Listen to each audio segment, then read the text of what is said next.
Welcome to Melbourne, a city that has risen from swampland and struggled to become one of the most vibrant, diverse, and admired places in the world. But before it became a cultural capital, before the trams, the coffee, the laneways, and the skyline, Melbourne was nothing more than a marshy, unclaimed land inhabited for tens of thousands of years by the Wurundjeri people of the Kulin Nation. Long before British settlers ever set foot on the Australian continent, the Aboriginal people lived in harmony with the land. The Yarra River, now lined with modern cafes and art installations, was once a vital source of food, water, and spirituality. The area they called Birrarung was rich in wildlife and sacred stories passed down for generations. That all changed in the early 1800s, when European colonization forever altered the course of history. Melbourne's birth as a city traces back to 1835, when a group led by John Batman, a controversial figure even in his own time, signed an illegal treaty with the local Aboriginals to purchase 600,000 acres of land. This so-called treaty, not recognized by the Crown, marked the beginning of what would become a massive and forceful takeover of Indigenous lands. Conflict, disease, and displacement soon followed, decimating Indigenous populations and cultures that had thrived for millennia. Despite its grim beginnings, Melbourne grew rapidly. In 1837, the city was formally surveyed and given its name by Governor Richard Bourke, in honor of British Prime Minister William Lamb, 2nd Viscount Melbourne. Just a few years later, gold was discovered in nearby Ballarat and Bendigo, kicking off one of the most explosive gold rushes in history. By the 1850s, Melbourne had transformed from a fledgling settlement to a booming city of wealth, attracting immigrants from around the world. It quickly became known as Marvellous Melbourne, a symbol of prosperity, architectural grandeur, and opportunity. But fortune is rarely permanent. The 1890s saw a devastating economic crash. After a decade of speculative investment and excessive borrowing during the boom years, Melbourne's financial system collapsed. Banks failed, businesses shut down, and unemployment skyrocketed. The once gilded city was plunged into hardship. People lost everything. Shantytowns began forming around the city's outskirts, and Melbourne's glow dimmed for decades to come. And then came the wars. Like much of the world, Melbourne was pulled into both world wars, serving as a military hub during World War II.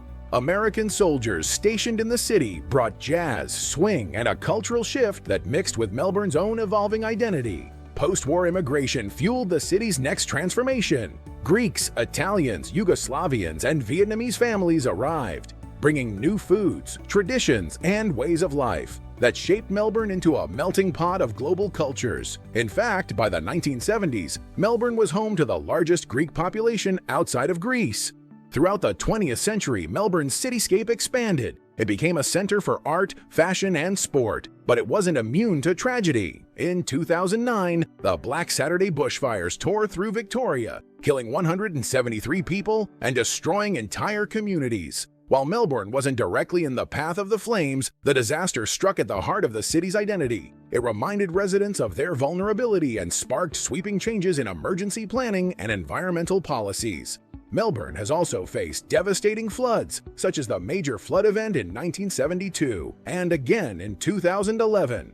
The Yarra River, once a source of life, reminded residents of its untamed power. On top of that, the city endured one of the longest and strictest COVID-19 lockdowns in the world, leaving emotional and economic scars that still linger today. Yet even then, Melburnians found ways to connect, clapping from balconies, delivering meals to neighbors, and using art to cope with the isolation. Through disaster, Melbourne learned to rebuild, and in the process, it didn't just bounce back, it evolved. Today, Melbourne is known for its resilience, creativity, and deeply ingrained sense of community. The city's skyline tells a story of survival and reinvention. Victorian architecture standing proudly beside futuristic towers, all stitched together by hidden laneways covered in ever-changing street art. The journey from colonized swampland to one of the world's most livable cities wasn't smooth, and it wasn't always fair. But Melbourne's story is a living reminder that beauty can rise from ashes and identity can be forged in fire. Today, Melbourne is home to over 5 million people and represents one of the most diverse urban populations in the Southern Hemisphere. Nearly 1 in 3 residents was born overseas, making the city a true global village. People from over 180 nationalities call Melbourne home. Greeks, Italians, Vietnamese, Chinese, Indians, Sudanese, Lebanese, and countless others. This rich cultural mix has shaped everything from the city's food and festivals to its fashion, architecture, and street conversations. Melburnians are known for their laid-back attitude, strong sense of fairness, and cultural curiosity. Despite the hustle of urban life, there's an unspoken rule to have a chat, especially over a cup of coffee or while waiting for the tram. Locals have a few quirky sayings too. Flat out like a lizard drinking means someone is very busy, while no worries is the go-to phrase for almost any situation. Whether you're lost or just dropped your wallet, you're likely to hear a cheerful, "You'll be right, mate." Religion in Melbourne is as diverse as its people. Christianity remains the largest faith group, with Catholicism at the forefront. But in recent decades, the city has seen growing communities of Muslims, Buddhists, Hindus, Sikhs, and Jews. Many Melburnians also identify with no religion at all, reflecting the city's openness to personal choice and spiritual freedom. Interfaith harmony is a point of pride, with multi-faith festivals and public dialogue becoming more common.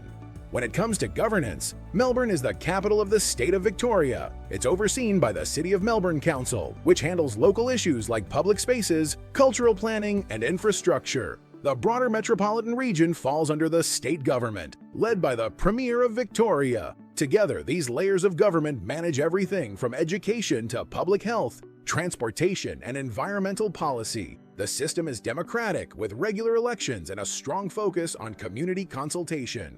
Food is the heartbeat of Melbourne's daily life. A trip through the city's neighborhoods is like taking a culinary world tour. One must-try dish is chicken parma, a breaded chicken cutlet topped with tomato sauce and melted cheese, often served with chips and salad. It's the unofficial pub food of Melbourne. Another favorite is dim sims, a local take on Chinese dumplings, usually steamed or fried, with thick skin and hearty fillings. And for dessert, there's lamingtons, sponge cake squares coated in chocolate and coconut, a nostalgic treat with a cult following. Beyond that, the cafe scene is legendary, serving world-class coffee and smashed avocado toast in artsy, tucked-away laneways.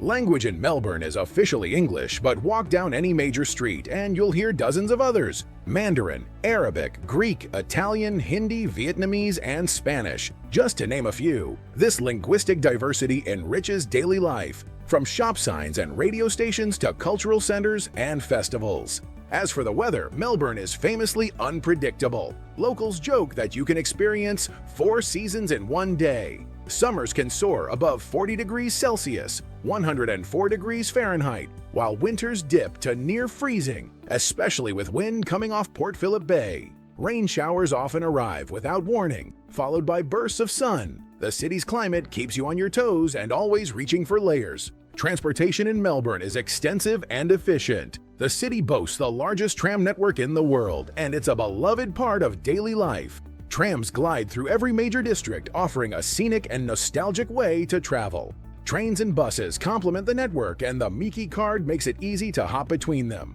Cycling is growing in popularity too, especially along the scenic Yarra River trails. For those who drive, the city's freeway system connects to the suburbs and beyond, although parking in the city center can be tricky. Melbourne's currency is the Australian dollar, AUD, and the city leans heavily on cashless payments. Debit cards, contactless credit, and mobile wallets are standard. Tipping is appreciated but not expected, as service charges are included in most pricing. Shopping and dining are accessible, and you'll find everything from budget-friendly street food to luxury boutiques and rooftop restaurants with skyline views. To truly understand Melbourne, you have to experience the layers that make it one of the most captivating cities in the world. From the skyline to the subcultures, every corner of Melbourne tells a different story. Sometimes serious, sometimes strange, but always unforgettable. Here are some fun facts that might surprise even seasoned travelers. Melbourne was almost named Batmania after its so-called founder, John Batman. Imagine postcards that say, "Greetings from Batmania." It's home to the world's largest stained glass ceiling at the National Gallery of Victoria. The iconic Melbourne Cup horse race, known as the race that stops a nation, literally halts the entire city every November. It's even a public holiday. The city has more live music venues per capita than any other city on Earth. And believe it or not, the phrase selfie was coined in Australia, with the earliest usage traced back to a 2002 post from a young Melburnian. When it comes to attractions, Melbourne doesn't hold back. Start with Federation Square, a hub of art, culture, and architecture that divides opinion but commands attention. Just a short walk away is the legendary Flinders Street Station with its iconic clocks and vibrant facade. It's said that if you're meeting someone in Melbourne, you meet under the clocks. Don't miss a walk through Hosier Lane, an ever-changing gallery of street art where no two visits look the same. Then there's the Royal Botanic Gardens, a lush oasis in the heart of the city, perfect for a quiet escape or a scenic picnic. And for breathtaking views, take a ride to the top of the Eureka Skydeck, where you can look down on the city from nearly 300 meters above ground. Looking for something a little different? Take a day trip to St. Kilda Beach to see the sunset and catch a glimpse of the fairy penguins waddling home along the breakwater. Or head to the Queen Victoria Market, a historic open-air market that's been running since 1878, perfect for grabbing souvenirs, snacks, and a dose of local color.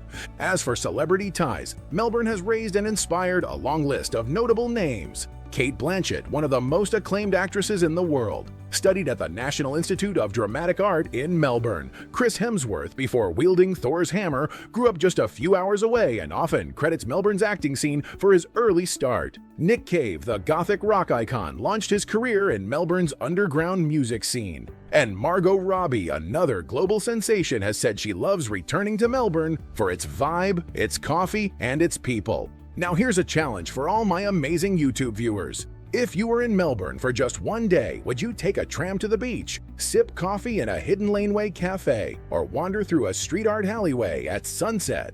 Comment below with your dream Melbourne itinerary. Let's see who can plan the most epic one-day adventure. The best comment will get a shout-out in my next video. Melbourne is more than just a city. It's a mood, a movement, and a masterpiece constantly in progress. From its ancient roots and colonial scars to its contemporary sparkle and multicultural pulse, it offers something profound and personal for everyone who walks its streets.